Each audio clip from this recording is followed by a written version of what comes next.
En la W. La noticia y sus actores. Con la profesionalidad informativa de la hora clave de la W. Amigos oyentes, continuamos informando. Son las 12 del mediodía con 27. Si alguien quizás y solamente quizás está perdido en la fecha, hoy es 2 de enero del 2020. Cuidado, vaya a firmar cualquier documento poniendo 2019. Estamos ya en estos minutos siguientes conversando con el ingeniero Juan Manuel Rodríguez, quien es director regional del ARCH. Vamos a estar tratando una suerte de conocimiento de lo que hace esta agencia, que constantemente además atiende a los ciudadanos a través de las diferentes denuncias y de las más comunes, por ejemplo, como es con el famoso o la famosa venta o comercialización del cilindro de gas. Pero esto no es lo único que hace. Le doy la más cordial bienvenida al ingeniero nuevamente Manuel Rodríguez, quien es director regional de esta agencia. Usted está en la hora clave de la W. Buenas tardes. Buenas tardes. Aprovecho la oportunidad para desearles un feliz año nuevo, lleno de bendiciones y de éxitos y salud, como no, a toda la distinguida radio escucha y a la ciudadanía de nuestra querida provincia. Ingeniero, conocer un poquito qué hace el ARCH para que los ciudadanos, incluso quienes nos están escuchando, puedan incorporarse al diálogo y hasta quizás hacernos llegar alguna consulta directamente para la agencia. Con todo gusto. La Agencia de Regulación y Control Hidrocarburífero ARCH está encargada de fiscalizar, controlar y regular las actividades hidrocarburíferas que se realizan a nivel nacional. Centrados específicamente en nuestra provincia, también estamos, pues, como usted bien lo acaba de mencionar, mi estimado Juan, dedicados al control, a las inspecciones regulares de toda la infraestructura hidrocarburífera, estaciones de servicio o centros de distribución de segmento automotriz, los depósitos de distribución autorizados donde precisamente se expende el cilindro de GLP en la presentación de 15 kilogramos para uso doméstico. Nosotros estamos encargados en este sentido, pues, de vigilar que las actividades del sector hidrocarburífero se realicen con normalidad. Y en el caso sí de que existan algún tipo de irregularidades, desviaciones de norma o algún tipo de irregularidad respecto al abastecimiento, nosotros tomamos inmediatamente las acciones correspondientes en el caso de que, pues, no se tratara de algún asunto que esté cubierto bajo el paraguas de nuestras competencias. Nosotros inmediatamente, tal y cual como manda la ley, realizamos las coordinaciones con el resto de instituciones públicas para que se tomen los correctivos del caso de ser necesarios. En el pasado paro nacional en octubre hubieron muchos problemas con el GLP. Obviamente estaban las carreteras cerradas y había desabastecimiento, ¿Cómo no? pero también hubieron denuncias de especulación, denuncias de que había gente que estaba escondiendo el gas o brindándole a familiares, gente que compraba 5 o 6 cilindros y los llevaba. ¿Qué hace el ARCH para que esto no se vuelva a dar en caso de que haya, pues, un infortunio, un cierre de vías o se retomen las manifestaciones de este año? Bueno, el gobierno nacional actualmente está tomando todas las precauciones del caso. Es un gobierno que se dedica al diálogo mutuo, con intercambio de ideas para hallar las soluciones, y en ese sentido, pues, esperemos que todo siga con la normalidad del caso. Ahondando un poco el criterio de la pregunta, la cuestión del desabastecimiento que tuvimos por el cierre de vías debo a una situación de sobredemanda. Quiero comunicarles que actualmente hemos vuelto a la normalidad de las cifras. Estamos hablando aproximadamente de unos 10,000 tanques a 12,000 tanques que se envasan por día, que se entregan a nuestra jurisdicción, que cubre a la perfección la demanda. La situación atípica que nosotros tuvimos durante la penosa época del paro se trató más bien de una sobredemanda. Habíamos acumulado aproximadamente, solo en números redondos, 200,000 cilindros que no se habían envasado en 10 días. Entonces, lastimosamente, no hay una capacidad de producción que equipare esa cantidad en un solo día. Teníamos que esperar a hacer la recuperación de esa cantidad no envasada, más la cantidad de cilindros que por cada día, ya que existía el GLP, tenía que cubrirse. Entonces, fue exactamente lo que sucedió. Necesitamos aproximadamente unos 20 días para superar este asunto de sobredemanda. El siguiente componente de la pregunta que hablaba las acciones que nosotros realizamos. Durante esa época, nosotros realizamos un monitoreo constante en centros comunes de abastecimiento que la gente los identificó. Esos centros claramente estaban identificados, ¿no? Hablábamos de un centro de acopio, para no dar nombres y no lacerar en ese sentido la individualidad de las personas ni de los negocios. La gente identificó 4 puntos, tuvimos intervención de esos 4 puntos casi a diario, casi durante 12 horas. Nuestro personal tuvo que hacer el sacrificio que obviamente merece la ciudadanía en el servicio y en el abastecimiento. Tuvimos 2 denuncias particulares en 2 cantones. Y frutos de esos 2 cantones y de esas 2 direcciones hubieron 2 personas detenidas. En ese sentido, la coordinación, la verificación y sobre todo la acción puntual sobre la denuncia se llevó a cabo. Dicho sea de paso, durante esta época hubo un marcado incremento del consumo. Estamos hablando de un 51% adicional del consumo, cosa que la planta de envasado y las comercializadoras no lo pudieron inmediatamente suplir. Pero a pesar de eso, se ha ido estabilizando la curva de consumo. Es más, la cantidad de GLP industrial, que es justamente uno de los problemas que tuvimos. Como solamente teníamos de disponibilidad doméstico, todo el mundo trató de consumir doméstico, pero las grandes noticias es que a partir del mes de noviembre hemos tenido más bien un incremento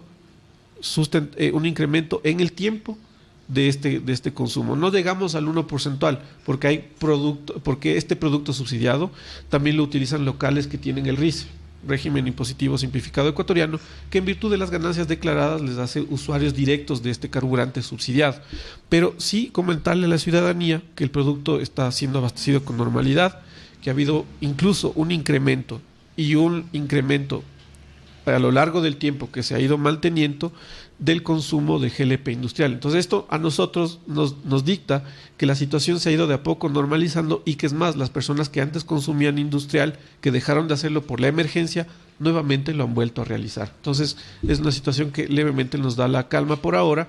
Sí hay que procurar profundizar los operativos. Nosotros como hitos de la gestión hemos realizado los operativos, pero para el 2020 estamos profundizando esta campaña de concientización del uso del carburante subsidiado, y es más, pues lógicamente, bajo las competencias que a cada una de las instituciones públicas le corresponde, realizaremos las coordinaciones necesarias para que haya una concientización del uso.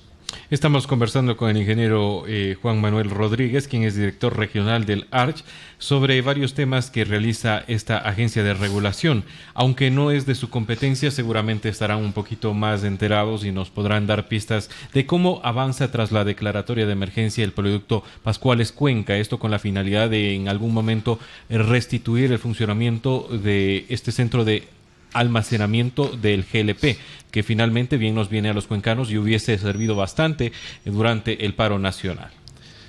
Ok, sí.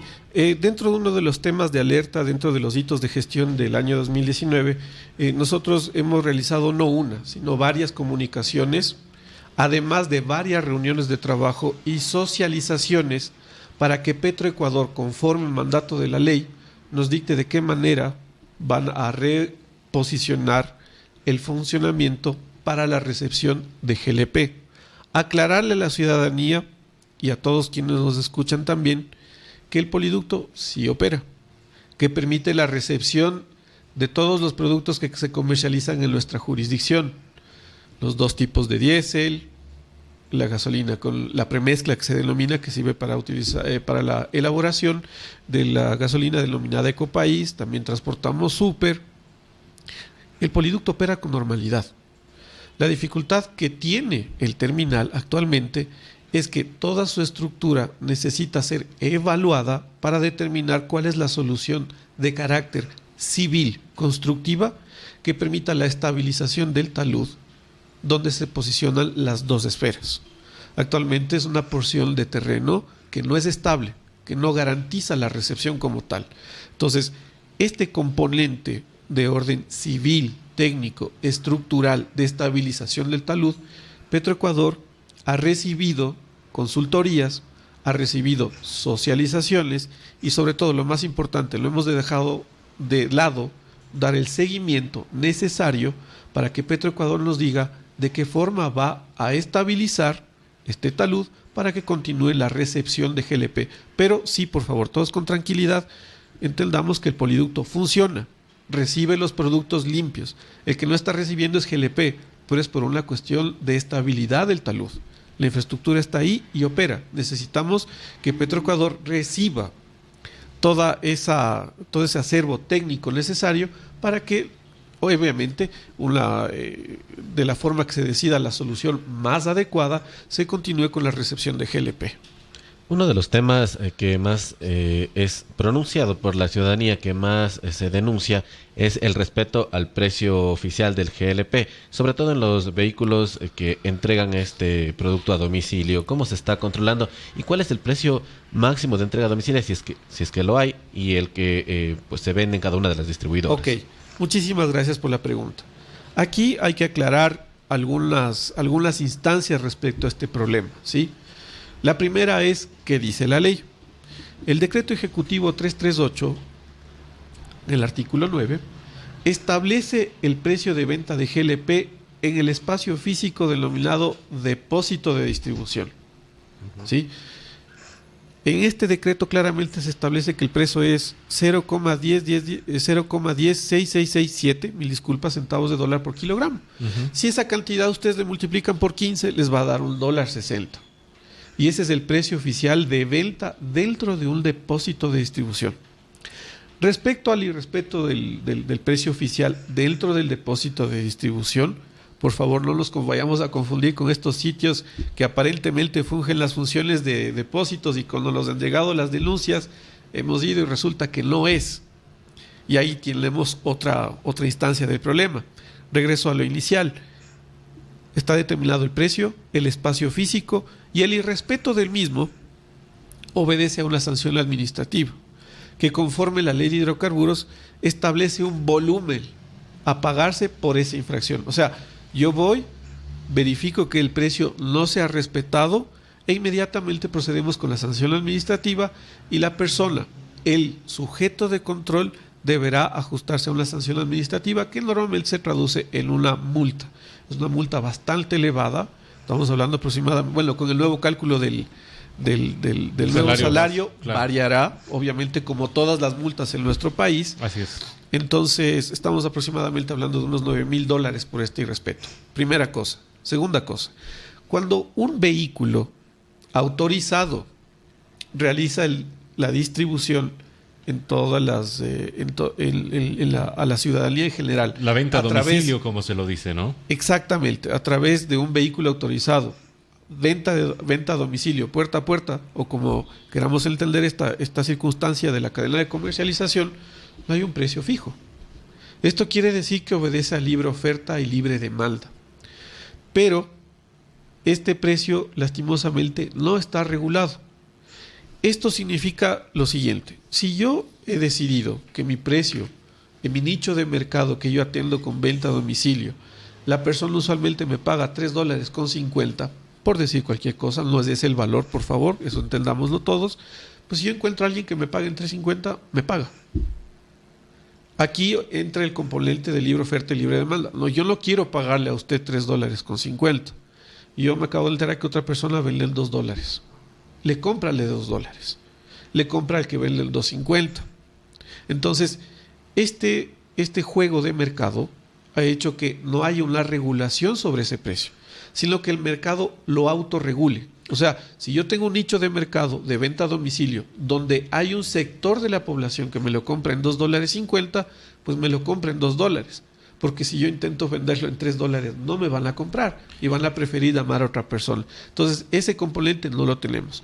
Y definitivamente, la última cosa que sí quiero recalcarles es que cuando hay estas desviaciones de norma, dámese por precios, por asuntos técnicos, porque no hubo una atención adecuada, nosotros sí tomamos la acción. Hay una línea, la 1-800 Lo Justo, que la ciudadanía la puede acceder. La denuncia es de carácter anónimo y en menos de 24 horas nosotros tenemos el resultado de la denuncia y le ponemos al interesado a consideración suya el resultado de la denuncia. Entonces nosotros sí tenemos dentro de lo que se puede llamar normal de la jurisdicción, un ajuste de tiempo bastante reducido en cuanto a una respuesta de una denuncia. Hemos tenido, sí, resultados. Hay otras ocasiones en que vas a hacer justo la compra y aparentemente se ponen pilas de que por ahí está la camioneta del Arch y todo vuelve a la normalidad. Claro. No vamos a decir que eso no pasa, sí pasa, pero asimismo, cuando tenemos la reiteración de una denuncia, nosotros hacemos el seguimiento y si es que hay por ahí una desviación de normas, hacemos la coordinación con las entidades correspondientes.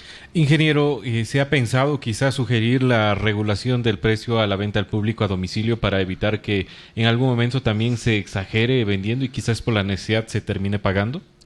La situación es que como tiene una autorregulación de mercado y que como no tenemos un canon específico ni se trata de fijar una tarifa, es muy complicado hacerlo. Vamos a suponer el siguiente caso.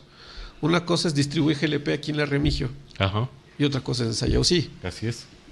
Las condiciones orográficas, la carpeta asfáltica, las características propias, como por ejemplo el transporte del carburante desde su centro de acopio hasta la localidad, hace que el tema del valor por distribución sea complejo de fijar. O sea, deberíamos, solamente en números redondos, estamos hablando de que en nuestra jurisdicción, Azuay, Cañar y Morona, existen 243 depósitos de distribución.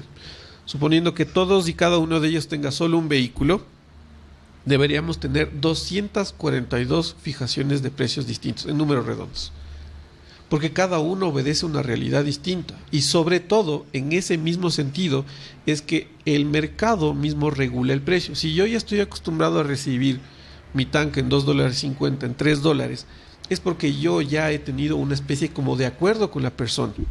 En ese mismo sentido, si es que ya la persona ha decidido cambiarle el precio sin ningún tipo de razón, sin ningún tipo de socialización, sin ningún tipo de comunicación con el consumidor final, pues deberíamos, como siempre, y como lo hemos hecho también como parte de hitos de gestión nuestro en el 2019, socializar con la persona. Para que te hagas una idea, a principio de año, a mitad del año y en el mes de diciembre, nosotros tuvimos socializaciones con los señores distribuidores. ¿Qué socializamos con ellos? ¿Cuáles son las normas técnicas que deben seguir? ¿Cuáles son los procedimientos que ellos deben seguir dentro de sus labores cotidianas de abastecimiento? Y sobre todo, un fuerte recordatorio del marco regulatorio legal que tenemos. ¿Qué pasa si usted incumple con una norma? ¿Qué pasa si usted incumple con la venta del precio oficial del carburante dentro del depósito de distribución? Nosotros a lo largo de este 2019 tuvimos más de 3 socializaciones incluso respecto a este mismo asunto. ¿Para qué? Para que los sujetos de control, o sea, los compañeros distribuidores, recuerden cuáles son sus obligaciones. Y con eso hemos dejado por sentado que nosotros estamos pendientes de sus actividades y que la ciudadanía también los observa. Bien, antes de cerrar esta entrevista con el ingeniero Juan Manuel Rodríguez, quien es director regional del ARCH, precisamente, y hemos tratado principalmente el control que hace esta agencia de regulación a la venta del GLP, ¿se hace algún tipo de control con el uso del gas para que no exista esta suerte de fuga de dinero por parte del subsidio que el Estado brinda? Es decir, para que quien tiene una piscina, para quien tiene un restaurante, para quien tiene un negocio, utilice el gas que le corresponde y no el doméstico, que es el subsidiado. Ya, aquí hay que aclarar 2 cosas muy importantes. La primera es, ¿qué es un local que tiene fines de lucro o uso suntuario? Yo en mi casa puedo tener una secadora a gas. Cuando estoy en un verano supremamente exhaustivo, tal vez me hará falta utilizarle, posiblemente no. Pero si yo estoy en un invierno copioso en lluvias, sí voy a tener que utilizarle. Y como no tengo fines de lucro, porque es para mi consumo, para secar mi ropa, yo puedo usarlo. ¿Qué pasa con una piscina? ¿Qué pasa con un restaurante? ¿Qué pasa con una hostería? Estos 3 locales que he dado como ejemplo, muchos de ellos, como es obvio, tienen fines de lucro.